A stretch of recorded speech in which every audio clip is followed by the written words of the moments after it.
오늘 주요 메이저 언론들의 보도는 전부 똑같습니다. 이미 헌법재판 연구관들이 판결문을 작성하기 시작했고 헌재 관계자에 따르면 헌재는 지난달 25일 변론 종결 뒤 3주 가까운 시간 동안 거의 매일 재판관 평일을 열고 쟁점들을 검토해왔다며 이에 따라 이날 또는 18일 중 헌재가 선고일을 발표하고 이번 주 후반에는 사건을 매듭지을 것이라는 관측이 우세하다는 내용의 보도가 계속 이어지고 있습니다. 애초 윤석열 탄핵심판 선고 예상일은 지난 14일이었습니다. 최종 변론이 지난 2월 25일 끝났는데 이전 대통령 탄핵심판이 최종 변론 약 2주 뒤 결정됐던 전례와 지난 두 번의 탄핵심판 선고가 모두 주말이 다가오는 금요일에 있었다는 점에 착안했던 것입니다. 대개 2, 3일 전에 재판 당사자 양쪽에 통보하는 것을 감안하면 당장 18, 19일의 가능성은 낮습니다. 또 18일에는 박성재 법무장관 탄핵심판 첫 변론이 잡혀 있습니다. 그래서 20, 21일 선고 가능성을 높게 보고 있습니다. 다만 후한무치한 내란 공범 국민의힘 쪽에서는 이재명 대표의 선거법 위반 2심 선고 이후인 다음 주 후반 선고를 요구하고 또 그렇게 예상하는 이들이 많기도 합니다. 헌재는 지난주에 이어 오늘도 재판관 평일을 이어나갑니다. 현재 사실관계 확정 및 논점 정리 작업을 계속 진행 중인 것으로 전해집니다. 이미 10명의 헌법연구관으로 구성된 TF는 인용, 기각, 양쪽 결정문 초안을 작성했고 현재 평의를 거치며 수정 작업이 이뤄지고 있습니다. 이 평의가 끝나면 재판관들이 각자 의견을 밝히는 평결을 하고 판결이 나오면 선고 기일을 지정해 국회와 윤두창 쪽에 통지합니다. 이어 최종 결정문을 씁니다. 따라서 이전에도 통지 뒤 최소 2, 3일의 시간이 더 필요했던 것입니다. 관련해서 중요한 영상 보시고 이어가 보겠습니다. 윤석열 변호인 측을 이제 취재한 사람들 얘기를 들어보니까, 이 파면, 그러니까 이 탄핵 심판은 물론이고, 이미 진행되고 있는 형사재판 있지 않습니까? 어차피 이제 탄핵 끝나면 이제 그걸로 넘어갈 텐데, 예. 형사재판에서도 유죄 선고를 받을 걸로 짐작들을 하고 있다. 말하자면 이 변호인들이 다 알고 있어요. 지금 윤석열이 뭐 하라고 하면 그냥 시키는 거 하긴 하지만 진심으로는 어떤 일이 일어날지 알고 있다는 겁니다. 왜 그런가를 봤더니 일단 그 문제의 위법적인 포고령 처단해라. 의사들 처단해라. 뭐 이제 복귀 안 하면 처단한다. 방송 뭐 하면 처단한다. 뭐 이런 거 했던 그 위법적인 포고령을 자기가 검토했다고 헌법재판소에서 지 입으로 인정했습니다. 요거 그리고 또 뭐라 그랬냐? 군대를 이동시킬 때 김용현한테 보고를 받았고 그거를 자기가 승인했다. 이것도 헌법재판소에서 인정을 했습니다. 자기 입으로 얘기한 거예요. 포고령을 자기가 만드는 과정에서 최종 승인했고 군대 이동 지시를 최종적으로 자기가 승인했다. 이거를 인정했는데 이걸 왜 인정을 했느냐? 안 하면 줬대니까요. 만약 이거를 인정을 안 해버리면 그러면 김용현 국방부 장관이나 그 밑에 특전사령관, 수방사령관이 대통령의 지시도 없이 무단으로 군대를 움직인 게 돼. 그러면 김용현이나 김진우나 이런 애들 가만히 있겠어요? 내가 최종적으로 책임을 지기는 한다.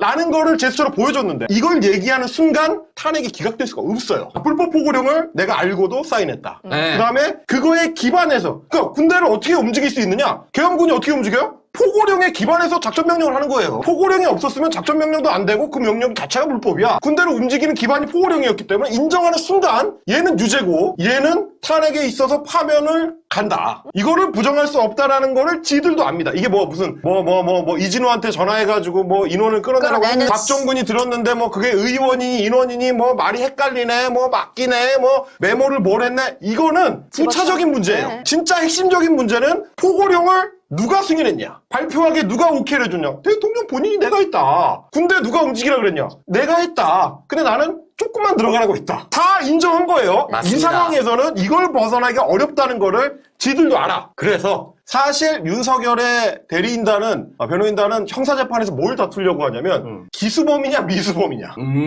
내란을 일으킨 거 오케이 인정. 어쩔 수 없어. 근데 하려고 했는데 안 됐지 않느냐. 이게 뭐냐면 이제 그 국회라는 헌법기관 혹은 선관위라는 헌법기관에 대해서 침탈하려는 의도가 있었다고 인정될 경우에 하려고 했는데 아예 안 됐잖아요. 탄핵심판에서도 인설이 계속 뭐라고 했습니까? 실제로 아무 일도 없었지 않느냐. 이걸 지금 주장을 했잖아. 그래서 형사재판에서도 이걸 우기려고 그런 거야. 내가 명령을 했는데 안 됐지 않느냐. 그다 미수다. 왜 기수가 되면 빼박 사용 내지는 무기징역. 무기징역이에요. 어쨌든지 간에 갈 거고, 또 하나는 이미 선관위 직원을 붙잡아가지고 휴대폰 뺐고 거기서 이제 협박하고 이런 거 이미 CCTV에 찍혀 있잖아요. 네. 기수입니다. 국회에 장악을 해가지고 못 들어간 국회의원이 있어요. 시끄러 인마가 있습니다. 하려고 했는데 못 들어갔던. 나경원도 왔다가 막혀서 갔다 주장하고 있잖아요. 못 들어간 국회의원들이 있기 때문에 국회 침탈도 기수입니다. 미수범으로도 못 간다라는 점을 아셔야 된다라는 얘기가 되겠습니다. 그러면서 윤석열이 이미 승복하기로 했다고 이야기를 해버렸어요. 네, 공감합니다. 그러면 지금 왜 늦어질까? 헌재 관련 전망이나 예상은 모두 추정입니다. 헌재 재판관들은 일절 함구하고 모든 것이 극비리에 운영되기 때문에 선고 당일까지도 미리 알 수가 없습니다. 다만 선고가 늦춰지는 이유로 짐작되는 것은 다음과 같습니다. 첫째, 윤 쪽이 절차적 문제를 집요하게 물고 늘어지기 때문에 괜한 빌미를 제공하지 않기 위해 사실관계 확인 및 문구 조정 등에서도 최대한 완벽을 기하려 한다. 둘째, 전원일치 결정을 끌어내기 위해 소수 의견 재판관들과 치열한 토론과 설득 과정이 진행된다. 셋째, 한덕수 국무총리 탄핵과 같은 날 동시에 선고하려 하는데 윤이 아닌 한 총리 탄핵 여부에 대한 토론이 심도 있게 진행되고 있다 등입니다. 다 추정입니다만 충분히 예상 가능한 것들입니다. 그러나 국민의힘 친윤계 및 윤석열 지지층에서는 헌재 인용 5, 기각 3으로 의견이 나뉘었는데 이 때문에 문영배 헌재소장 권한대행이 계속 평의를 끌고 있다고 주장합니다. 탄핵 심판은 6명 이상 재판관이 인용을 해야 파면됩니다. 물론 다 희망에 따른 추정일 뿐입니다. 그럼에도 윤석열 파면을 확신하는 이유는 매우 간단합니다. 윤의 석방, 그리고 감사원장, 서울지검장 탄핵소추 기각, 그리고 예상보다 늦어지는 탄핵심판 선고 등으로 인해 윤의 지지층에서는 기각 기대감을 키우고 있습니다. 그러나 비록 탄핵 선고가 늦어지고 있기는 하지만 탄핵은 분명하다는 게 일반적 추론입니다. 윤석열 탄핵 심판 사건의 핵심 쟁점은 크게 5가지입니다. 비상계엄 선포의 위헌성, 포고령 1호의 위헌성, 군경 동안한 국회 봉쇄, 선거관리위원회 압수수색, 정치인, 법조인, 체포조 운용 지시 등입니다. 이 가운데 사실관계에 있어서 윤 쪽은 정치인 체포조 운용 지시 등에 대해서는 부인하고 있습니다만 나머지 4가지 사안에서는 사실관계 자체에 대해서는 부인하지 못하고 있습니다.